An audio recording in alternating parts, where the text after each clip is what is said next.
안녕하십니까. 이번 시간에도 역시 15편 잘못 알려진 와인 상식. 그래서 유럽에서는 와인만 설탕을 넣지 않는다고들 많이들 이야기를 합니다. 그러나 이게 나라별로 달라요. 즉 기후대별로 쪼개서 어떤 지역은 설탕을 넣어도 되고 어떤 지역은 설탕을 넣어서는 안 되고, 이게 규정이 다 따로 나와 있습니다. 그럼 전 세계적으로 본다면은 이제 설탕을 넣는 것이 허용되는 국가, 브라질, 캐나다, 칠레, 중국, 프랑스.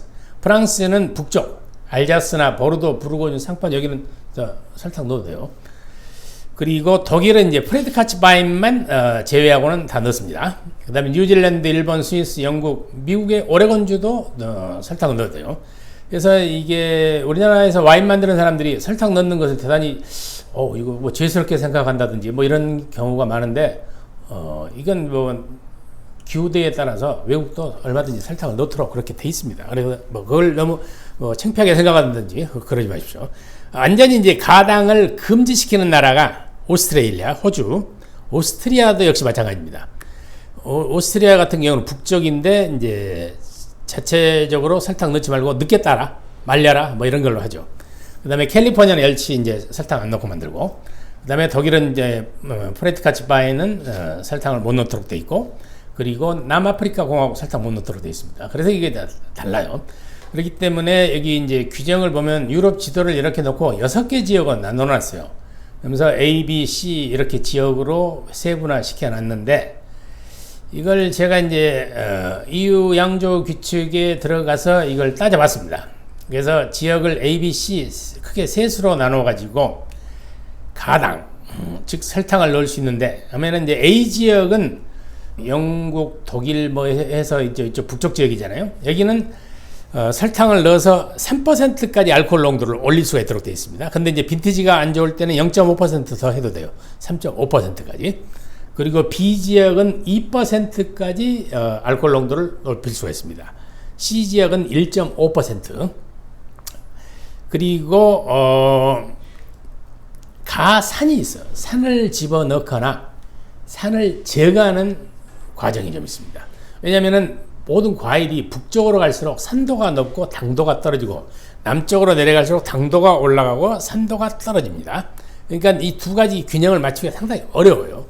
그래서 A 지역은 산도는 높은데 당도가 낮거든요. 그러니까 설탕을 넣어도 되는데 대신 산을 제거할 수 있습니다. 그 다음에 C 지역 같이 이제 더운 데서는 당도는 뭐 그런 대로 잘 나와요. 근데 이제 산도가 잘 안 나옵니다. 이때는 가산, 즉 산을 첨가할 수가 있어요. 그래서 이 산을 첨가하는 곳, 산을 제거하는 곳, 이렇게 산도 조절도 상당히 한다. 그러면 당도 조절을 우리가 보면은 보통 알코올 농도는 어떻게 계산이 되냐면은 포도당이 변해서 알코올이 되지 않습니까? 그러니까 포도당 농도가 높으면 높을수록 알코올 농도도 높아지죠. 그런데 이제 보통 우리가 당도 잴 때 이런 기구를 많이 사용하지 않습니까? 이게 이제 굴절계라고 합니다. 정확하게 이야기하면 이게 당도계는 아닙니다. 굴절이 어느 정도 되느냐에 따라서 당도를 정해놓은 것밖에 없어요. 그래서 이걸로 본 당도 곱하기 0.57 하면은 장차 알코올 농도가 나옵니다. 그러니까 아까 A 지역이 3% 알코올 농도를 높일 수 있다 이렇게 했잖아요. 그러면 이 3% 알코올 농도를 높이려면 이걸 나누기 0.57로 하면은 5.3브릭스를 올릴 수가 있어요. 그러니까 18브릭스 나왔다 하면은 5브릭스를 더하면은 23브릭스까지 설탕을 넣어서 올릴 수가 있는 거죠. 그 다음에 이제 빈티지가 안 좋을 때는 3.5%까지 올릴 수 있다. 그러면 이거 다시 계산해 보면 6브릭스까지 올릴 수가 있습니다. 즉 18브릭스를 24브릭스까지 올릴 수 있고, 17브릭스가 나왔다면은 23브릭스. 23브릭스면 거의 알코올 농도 13도 이상 나옵니다. 그래서 이 설탕 넣는 것은 어느 나라든지 이걸 조절을 좀 한다. 그러니까 기후 조건이 안 좋은 나라에서는 이렇게 과즙 조절이 상당히 중요한 요소가 됩니다. 이게 이제 기술이죠. 그러니까 이제 이 과즙 조절을 보면은 첫 번째 이제 당도가 안 나오면은 설탕을 넣어서 가당을 해줘야 됩니다. 그래서 이걸 이제 옛날에 이제 나폴레옹 때 그 농림부 장관 이름을 따서 샤프탈라이제이션이라고 하죠. 그 다음에 산도가 너무 높게 나오면 제산에서 탄산칼슘이나 이런 걸 집어넣어서 산도를 낮춰줘야 됩니다. 그 다음에 이태리 남부나 그리스 남부 같이 산도가 너무 안 나오면 또 산을 첨가를 해주는데 보통 주석산을 많이 집어넣죠.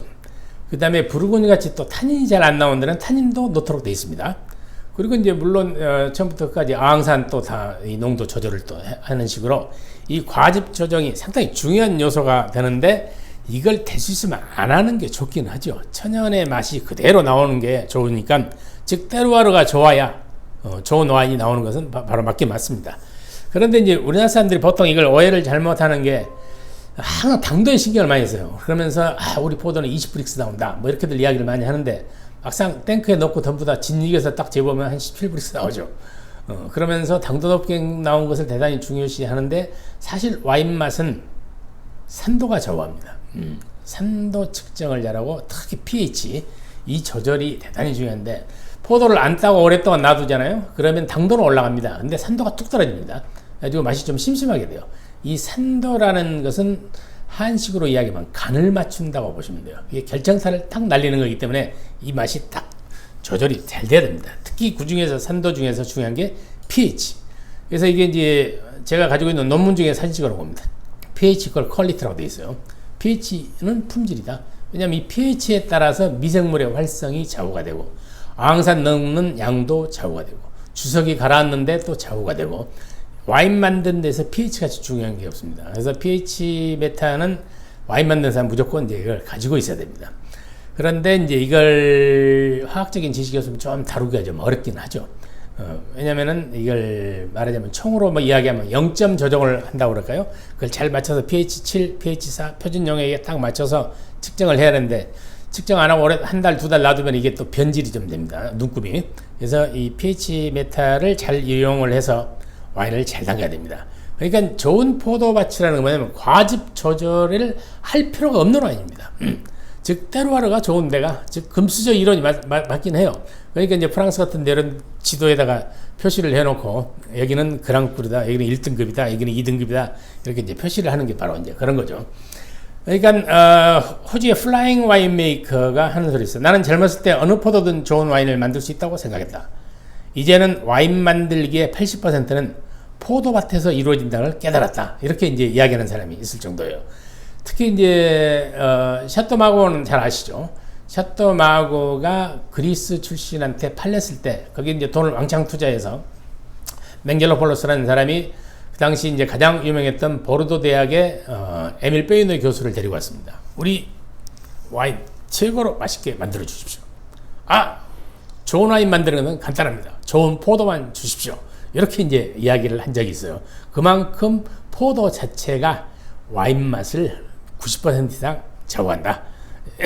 이렇게 이제 보시면 됩니다. 그런데 이제 이렇게 전혀 조절 없이 만드는 와인이 좋긴 한데 이걸 우리가 이제 한 단계 더 뛰어넘은 내추럴 와인이란 말을 많이 씁니다. 요즘 와서는 이제 유기농, 친환경, 그 다음에 바이오 다이나믹 여러 가지 있는데 최근에 와서 이제 내추럴 와인이란 말들이 쓰이기 시작했어요. 근데 이제 유럽 연합에서는 내추럴 와인이란 말을 쓰지 말아라. 이게 범위가 좀 애매하다. 그렇게 해서 이제 프랑스는 여기다가 이제 뭐 자연적인 와인이라고 약간 뭐 스페링을 좀 변경시켜서 하긴 합니다. 이건 전혀 이런 첨가물 없고 설탕도 안 넣고 산도 조절도 안 하고 이렇게 이제 만드는 거죠. 근데 이제 이걸 보면 저는 개인적으로 생각하기에는 와인을 우리가 만든 것은 맛있게 만들어야 되는데 천연 포도의 맛을 그대로 살린다. 이것이 과연 옳은 건지 그런 건지 저도 이제 그 감은 못 잡고 있는데 이게 조리 개념으로 이야기한다 보면은 갈비를 양념을 할 것인가 안 할 것인가 뭐 그런 거는 똑같겠죠. 근데 약간 뭐 조리의 목적은 맛있게 먹는 것이 목적이니까 뭐 개인의 취향에 따라서 이제 선택의 범위가 이제 달라지겠죠. 그래서 내추럴 와인이라는 것은 이런 식으로 전혀 조절을 안 하고 있는 그대로 포도 맛을 내준다. 이게 이제 내추럴 와인이다. 라고 이제 보시면 되는 겁니다. 그래서 좋은 와인이란 좋은 포도밭에서 나온다. 좋은 포도밭은 테루아르가 좋아야 된다. 고로 금수저 이론이다. 그러니까